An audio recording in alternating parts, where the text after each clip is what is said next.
There's no CGI crowds there. Literally manpower. Oh my god. I mean, look at that. What? I mean, nowadays that would just be CGI. Hello, you 3.7 thousand crazy followers. It's me, Oliver. You don't normally see my face that much on this channel because it's mainly about film projects that we're working on. So I thought I'd try and do something a little bit different going forward, among other things. But what I want to focus on is film trailers. That's the topic that I'm choosing to focus on. Film trailers. Now, modern day film trailers, quite frankly, suck. They're just not good. They ruin everything. I think I think they spoil most of the movie. I think a lot of people will probably agree. So what I want to try and do is do a series of few videos going back in time to the golden age of cinema.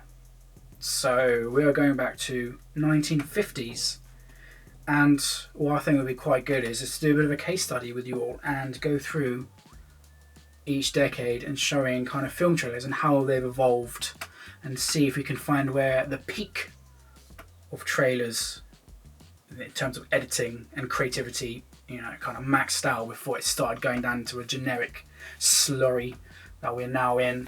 So let's jump in. So I'm picking a classic today of the Ten Commandments.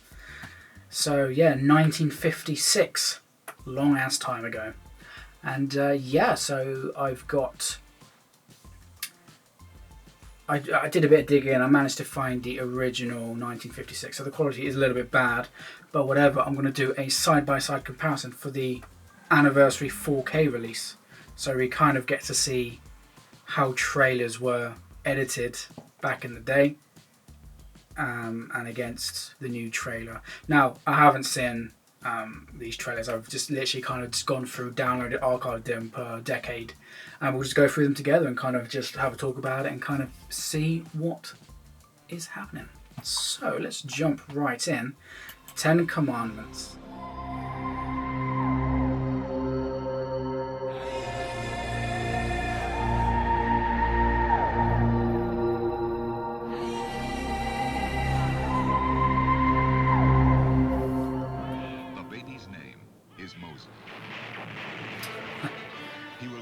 Take down the 10 Commandments from Mount Sinai. Paramount Pictures is proud to Thou announce the shalt return not of the pillage. greatest motion picture of all time, The Ten Commandments. Wow. What love it unveils, what drama it unfolds. What strikes me straight away is you got to think talk about 1950s in general. How would you advertise something like this? Granted, the trailer would be shown in the cinema, but how would they be to kind of get into the kind of consensus of the people that this film's coming out? And what strikes me straight away, if you close your eyes and listen to it, it follows the very similar formula of like listening to something on the radio. So that strikes to me straight away is it's got that narration of like almost like a storyteller. That's what I'm picking on when you kind of listen to those old radio, or like a story on like a podcast or Amazon reading or whatever, or Kindle or something. You're listening to something and it just has that, and you can almost, the audio in the background is quite select in terms that it gives you those kind of emotional peaks that you expect from a film, the chaos, the whatever, the emotion. It seems like it's sort of condensed, and you've got this narrator. So that's what I'm picking up straight away, is it's got this kind of radio story vibe. So right, so let's have a look at the other one. So this is the 4K release. Let's have a look. Oh wow, I mean look at that straight away. The only mother I've ever known. Quality is gorgeous. My Wow. set upon a road that I must follow.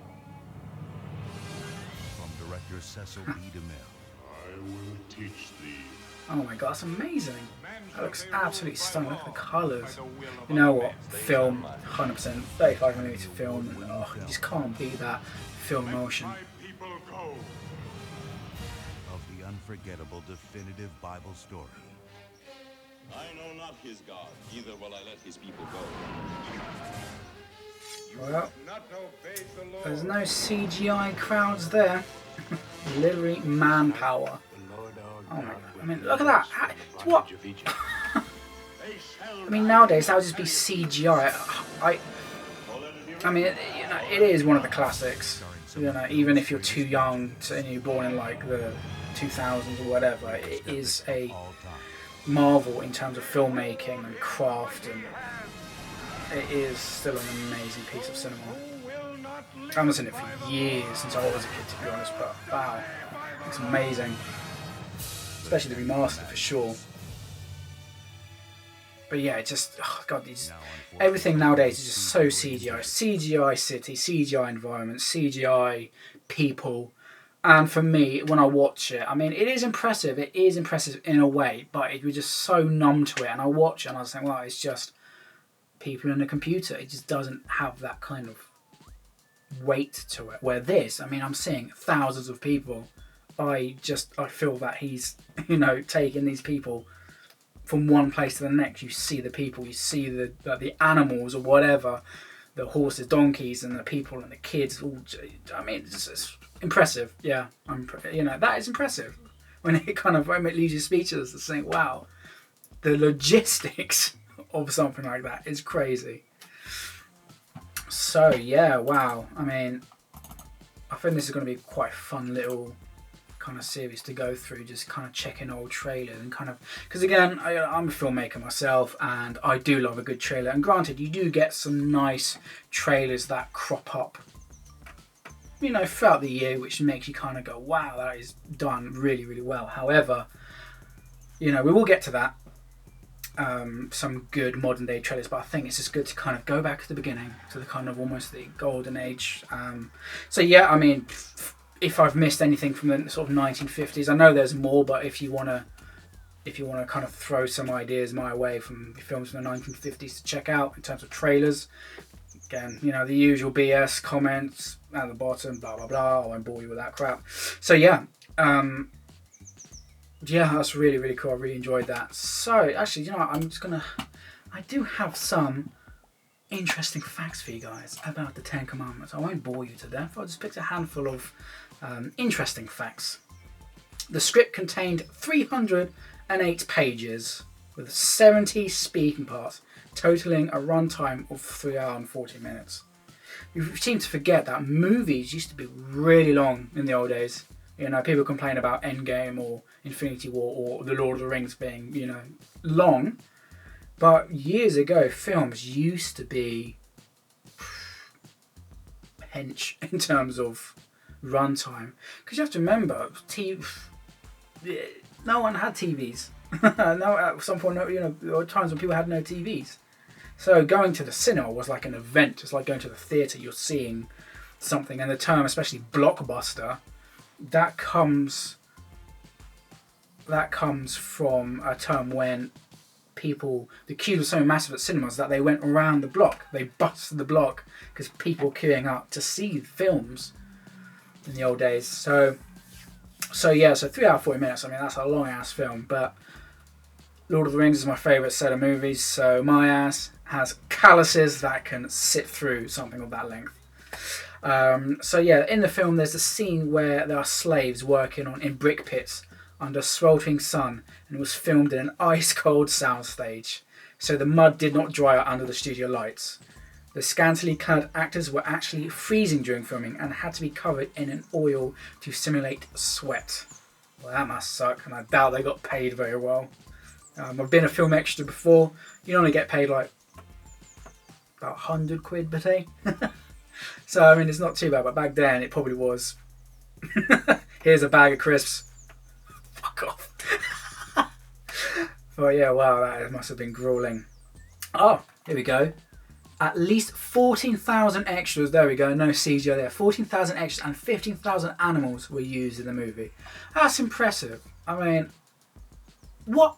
That is just unheard of today. Most of it's all just done in like a soundstaged, you know, green screen and things like that. But that is seriously, seriously impressive.